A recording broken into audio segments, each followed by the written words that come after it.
చాలామంది సణుక్కుంటారండి. చెప్పేటప్పుడు జాగ్రత్తగా వింటారు. ముఖం తిప్పేలా వెళ్ళగానే ఏదో సూటి ఊటి మాట అంటారు. సణుగుడు. దేవుడికి సనగటాలు లేవు. మనం కూడా అప్పుడప్పుడు సణుగుతాం అనుకోకుండా దేవుడి మీదే.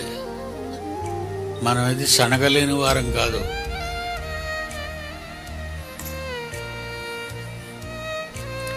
ఇన్ని క్లాసులు అయితే ఎలాగెళ్ళగలవండి మనం? ఎవరి క్లాసులకు వెళ్తున్నావు? నీ తండ్రి నీతో మాట్లాడే మాటలు వినడానికి నువ్వు వెళుతున్నావు. దానికి పక్కన వాళ్ళతో సనగటం. ఇన్ని క్లాసులు అయితే ఎలా అండి? మనం వెళ్ళగలమా? మనకు పనులుండవా? ఇలా సనిగేవాళ్ళు చాలామంది ఉంటారు.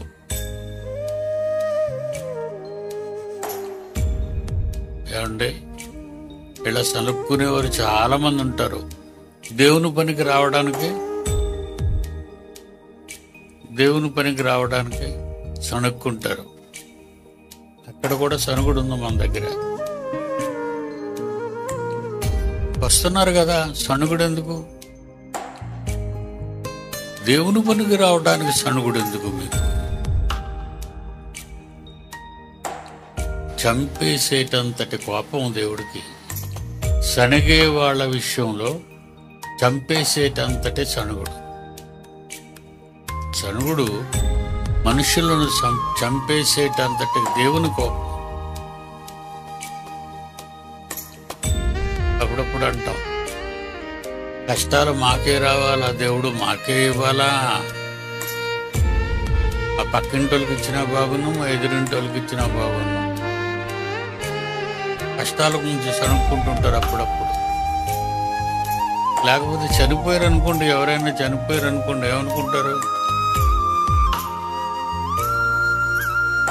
నా కొడుకే దేవుడికి కావలసి వచ్చిందా? నేనే సణుగాను అనుకోండి. ఉదాహరణకి, దేవుడు నా అల్లుడినే తీసుకెళ్ళిపోవాలి. ఎంతమంది అల్లుళ్ళు ఉండగా, ఈ లోకంలో అందరికీ అందరు అల్లుళ్ళు ఉండగా నా అల్లుడినే తీసుకుపోవాలి ఆయన అని సణుక్కుంటాను.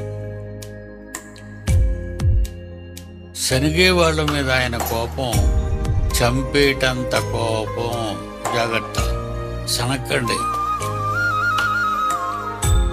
సనగటం వలన అపోస్తలుడైన పౌలు కొరింథీయులకు రాస్తూ 10వ అధ్యాయంలో సణిగి సంహారకుని చేత చచ్చిపోయారట. సనుగుడు 10వ అధ్యాయం, 1 కొరింథీ 10వ అధ్యాయం 10వ వచనం. మీరు సనక్కండి,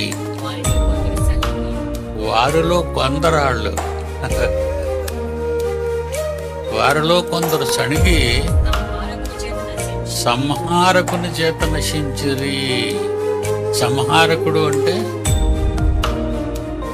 సంహరించేవాడు, చంపి పడేసేవాడు.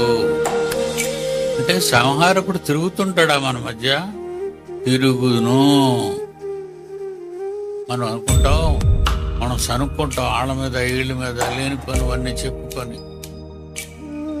అప్పుడు ఎలాగా, ఆయన అలాగా, ఇలాగా, అలాగా, ఇలాగ అబ్బబ్బబ్బబ్బబ్బబ్బబ్బ. నోరిప్పారు అంటే సడుగులు. అందులో ఎక్కువ ఈ సనుగుడు జబ్బు ఆడవాళ్ళకి ఎక్కువ. మగవాళ్ళకి పెద్ద ఎంత జబ్బు ఉండదండి, ఎంత తీవ్రతలో ఉండరు వాళ్ళు. ఆడవాళ్ళకి ఎక్కువ ఈ సనుగుడు జబ్బు ఉంటుంది.